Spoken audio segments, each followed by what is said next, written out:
Energia solar, instalações, infraestrutura e homologação das instalações. Perguntas mais frequentes e como economizar mais de 100% da sua conta de energia elétrica. Aliás, existem duas formas. Uma eu vou contar no final desse vídeo.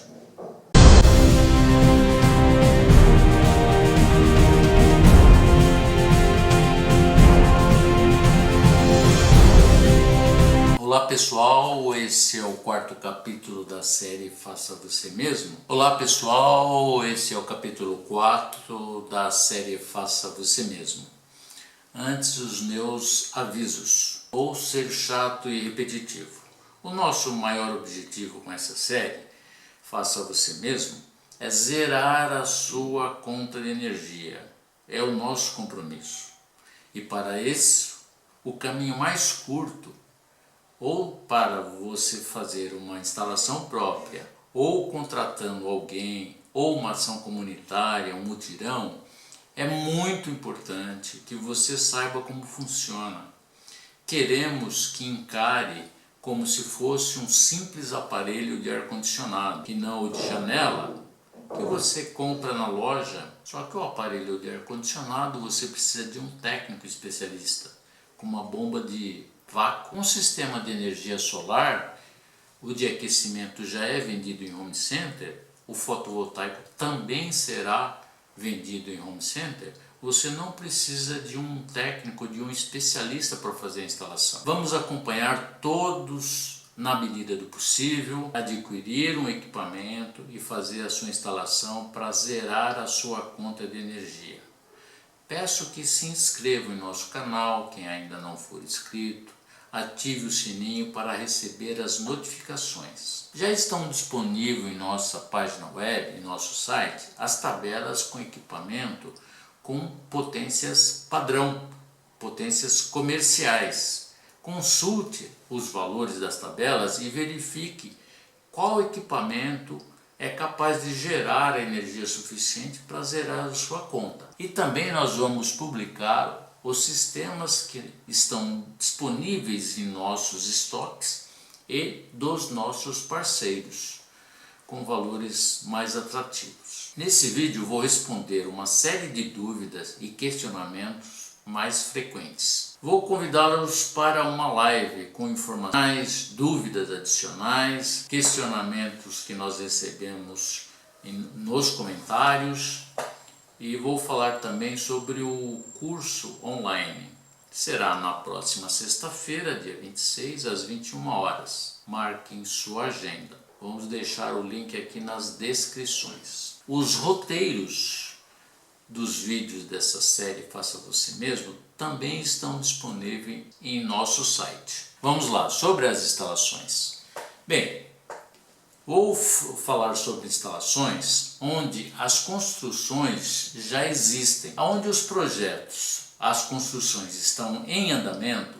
É um excelente momento para pensar na infraestrutura, tubulação de hidráulica, elétrica. É de extrema importância o telhado. Energia solar só precisa de sol, não gosta de sombra. Logo, o local que deve ter uma atenção especial é o telhado. E não só apenas a ausência de sombras.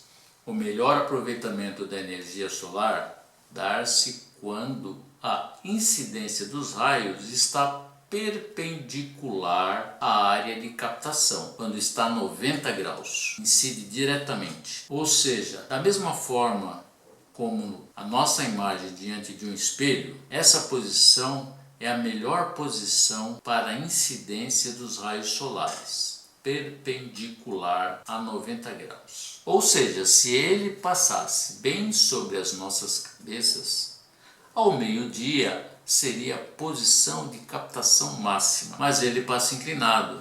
Isso não é possível o tempo todo.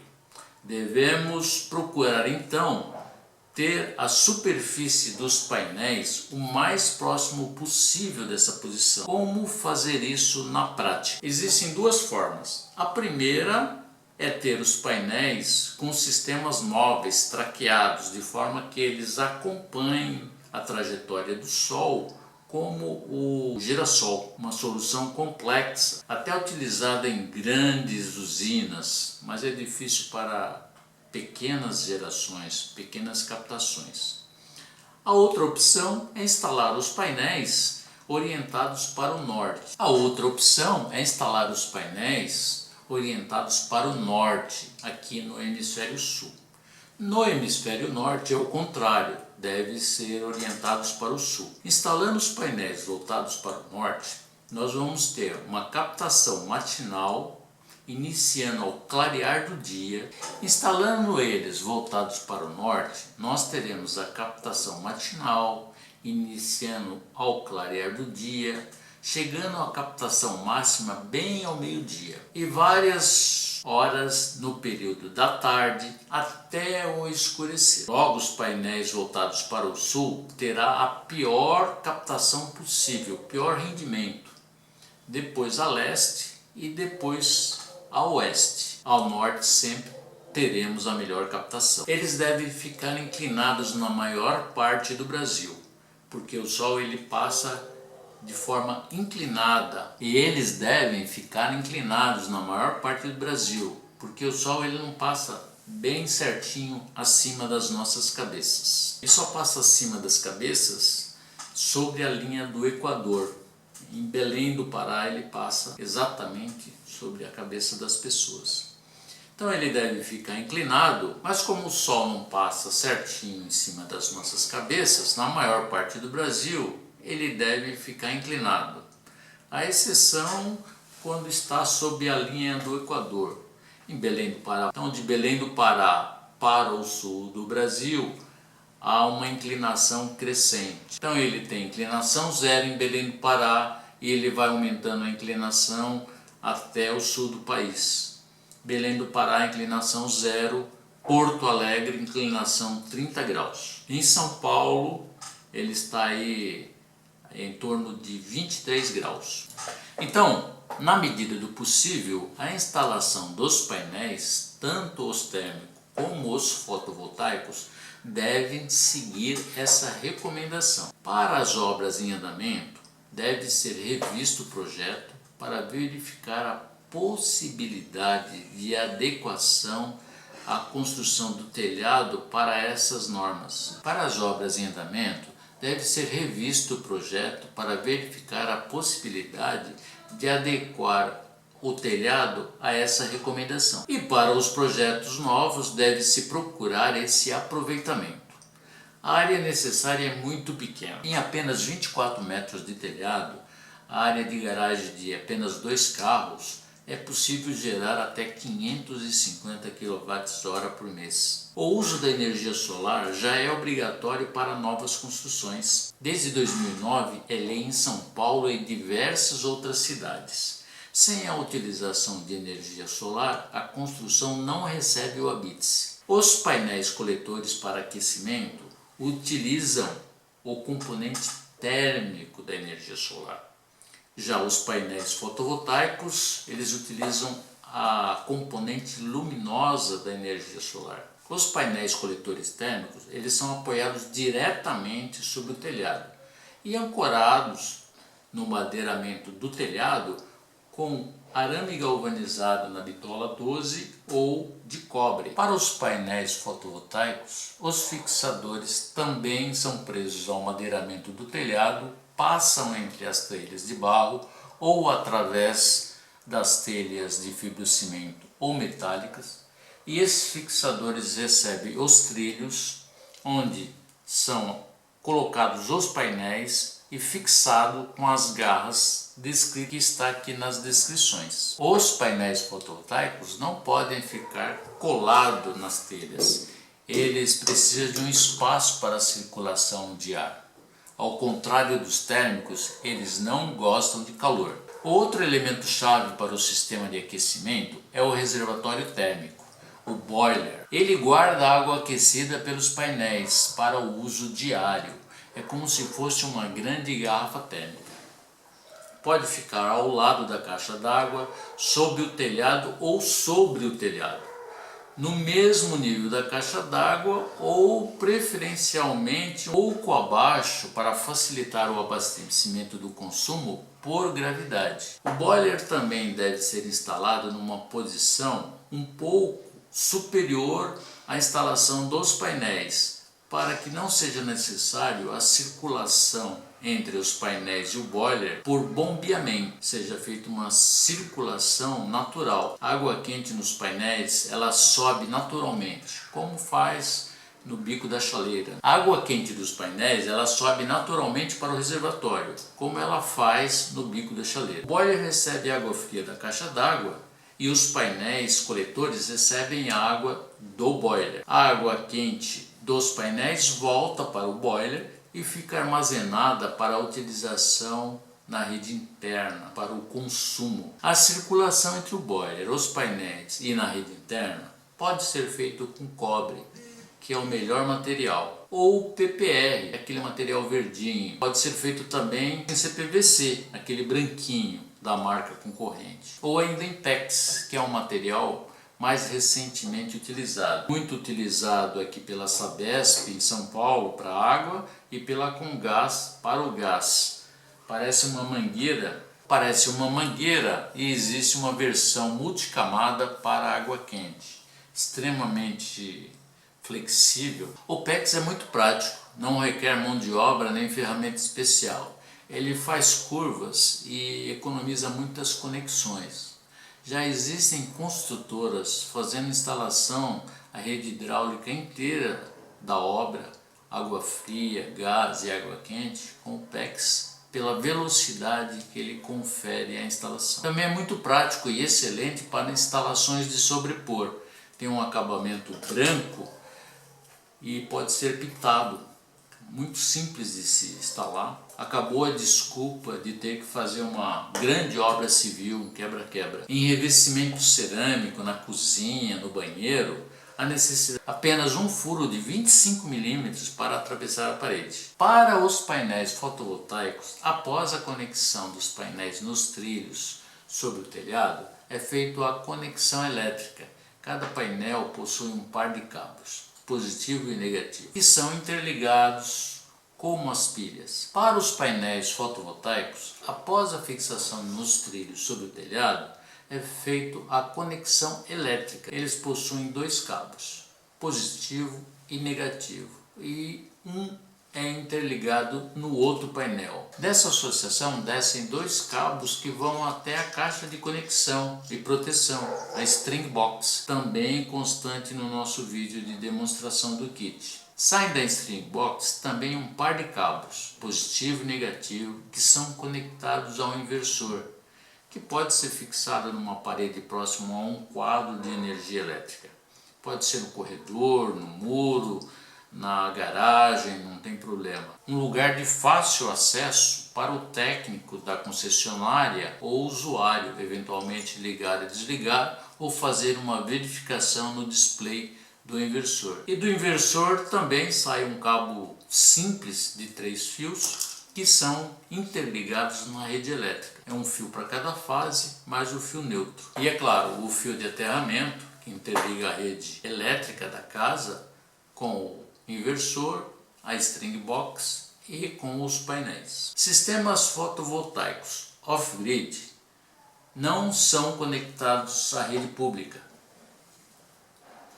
Sistemas fotovoltaicos off-grid não são conectados à rede pública, mas precisam de um sistema de acumulação de energia, baterias, para guardar a energia produzida e não utilizada para serem utilizados no período que não há sol e poder ser utilizada à noite. Os sistemas fotovoltaicos on-grid são sistemas conectados à rede pública, não possuem, não necessitam de acumuladores de energia, de baterias. A energia não utilizada, ela é injetada na rede pública. Fica bem mais simples, tornando-se um investimento menor. Nesse caso, o sistema injeta na rede pública o excedente durante o período de geração e à noite utiliza energia da rede pública. O sistema deve ser homologado pela concessionária, que após a instalação faz uma inspeção e troca o medidor, o relógio,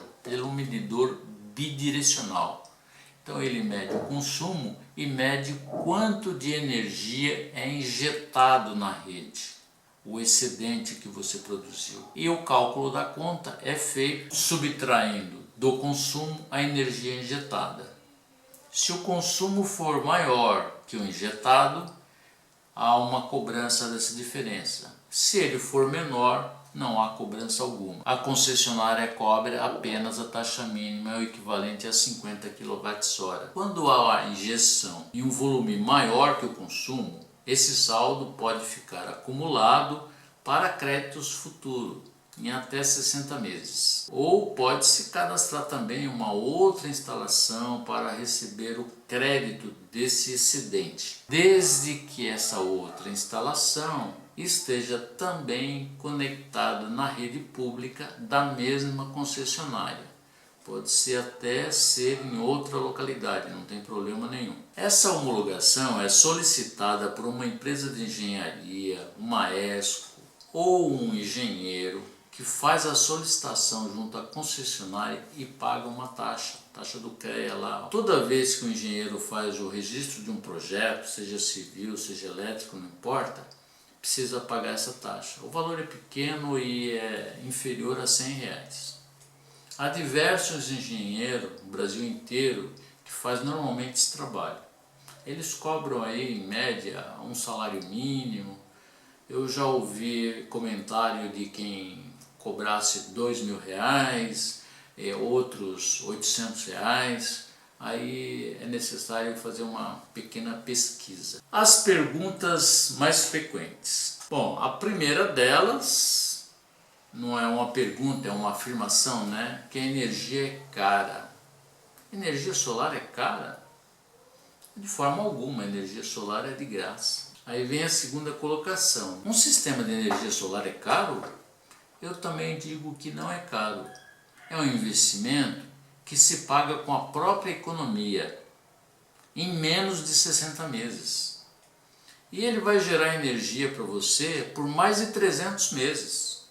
Não podemos considerar isso, não pode ser considerado um investimento. O preço vai cair se a cotação do dólar for reduzida? Eu diria que não. Já houve uma grande redução nos últimos 20 anos. Ele desceu de um patamar de $20 o watt para menos de 20 centavos de dólar. Então, mesmo que o dólar caia, o aumento natural dos outros serviços, acessórios e componentes não vai permitir que haja uma drástica redução de custo. Dá para instalar no imóvel alugado? Claro que dá. Principalmente o sistema fotovoltaico é muito facilmente desmontado e pode ser removido, pode ser reinstalado em outro local. Na maioria dos casos há uma negociação com o dono do imóvel e ele acaba ficando lá porque está valorizando o imóvel, está inclusive valorizando a própria locação do imóvel. Dá para usar em apartamento? Claro que dá para usar em apartamento, mas depende do espaço, né? Há área disponível no condomínio, no prédio, na edificação. Mesmo que não haja, o usuário ainda, o interessado, ainda pode gerar energia em outro local, em outro imóvel e creditar para o apartamento. Quantas pessoas preciso para fazer uma instalação pequena? 2 pessoas é o suficiente. Claro que é recomendado para se içar o material, os painéis, pelo menos 4 pessoas. Tenho uma casa e tenho comércio. Posso usar um sistema só para atender a minha casa e ao meu comércio? Sim, pode usar e deve utilizar. Fica muito mais racional e você pode fazer uma utilização, uma geração remota que se chama, né? Isso é classificado como geração remota. Outra pergunta: o governo vai cobrar energia solar? Não, o governo não vai. Isso é um mito, uma grande mentira que se criou aí. Não existe forma de se taxar energia solar. O que existe aí é fato, é um lobby já fazem uns 4 anos, no sentido de pressionar a ANEEL para que ela libere a cobrança de taxas sobre a utilização da rede pública apenas sobre a energia excedente injetada, uma parte dessa energia.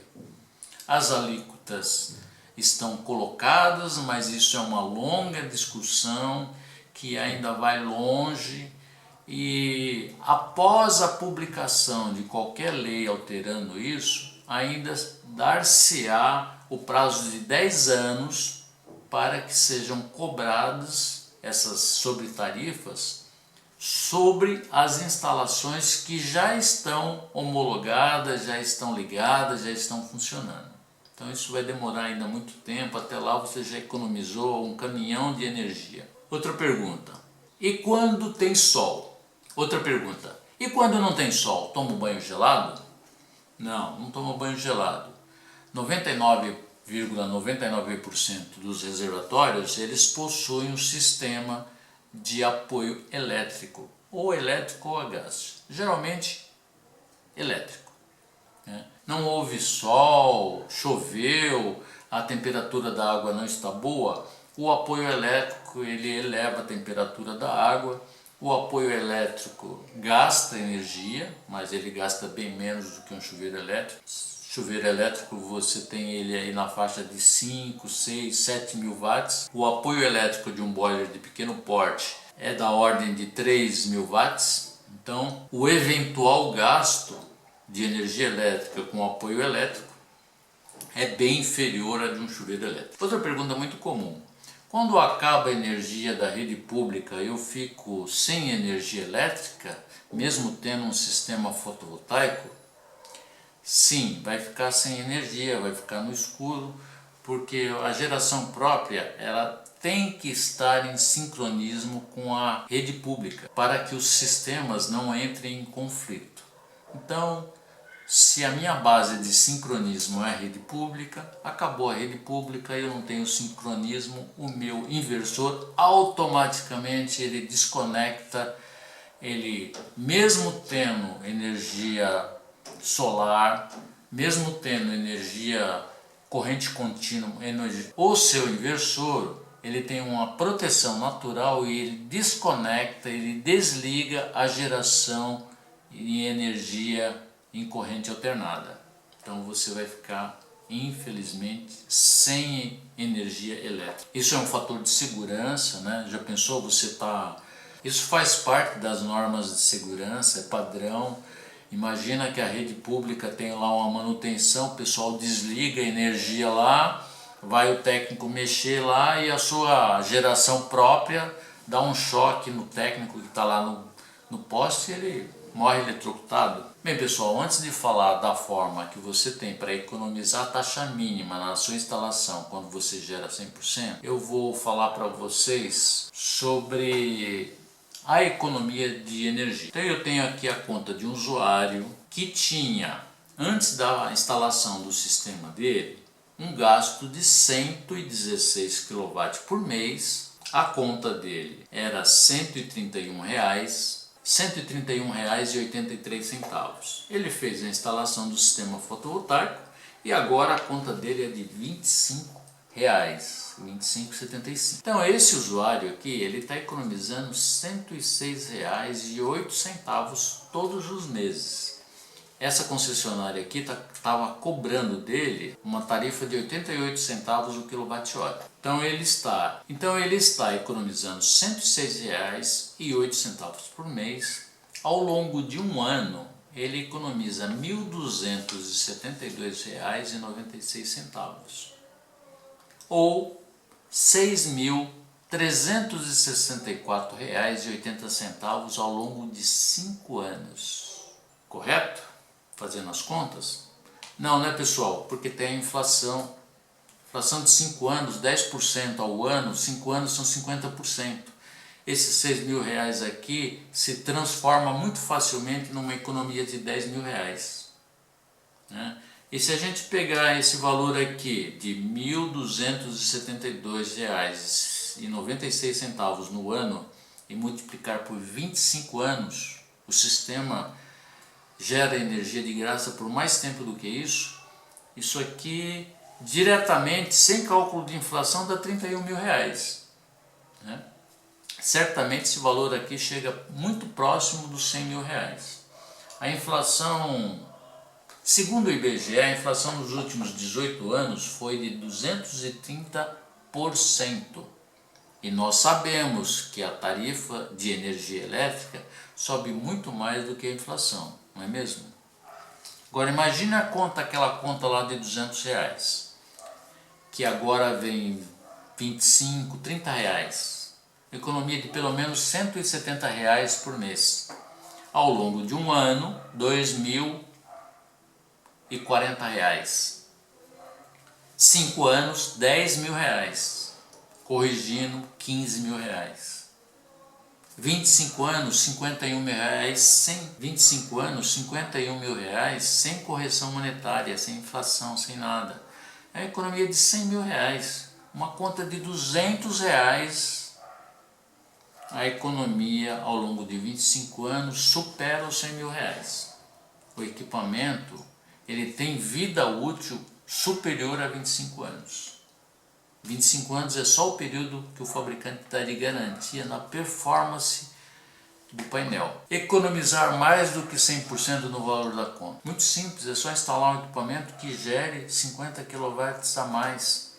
Acredita em outra instalação, em outro medidor, num parente seu. Aliás, o recomendado é que você gere para mais do que uma unidade de consumo. Procura lá o seu parente, o seu filho, o seu pai, a sua irmã, até o cunhado mesmo, chama ele lá. Você consome R$200 por mês, ele consome R$200 por mês. Um sistema que produz R$400 de energia por mês é muito mais em conta do que 2 sistemas que gerem R$200. Quanto maior a potência, mais econômico fica o seu sistema. O seu investimento será menor. A outra opção de economizar aquele valor relativo à taxa mínima, que na realidade será um valor entre R$ 39,50 e R$ 87 por mês, é bem simples e óbvio. Facilita muito a nossa vida. Vou revelar na nossa live na sexta-feira. Vou tirar mais dúvidas, vou responder aos novos comentários e falar sobre o curso de instalação online. O link vai ficar aqui na descrição. O link para assistir a live vai ficar aqui na descrição. Inscrevam-se. Inscrevam-se também no nosso canal, quem ainda não está inscrito. Ative o sininho, deixe o like. alphatechnics.com.br. Energia solar, pense nisso. Obrigado.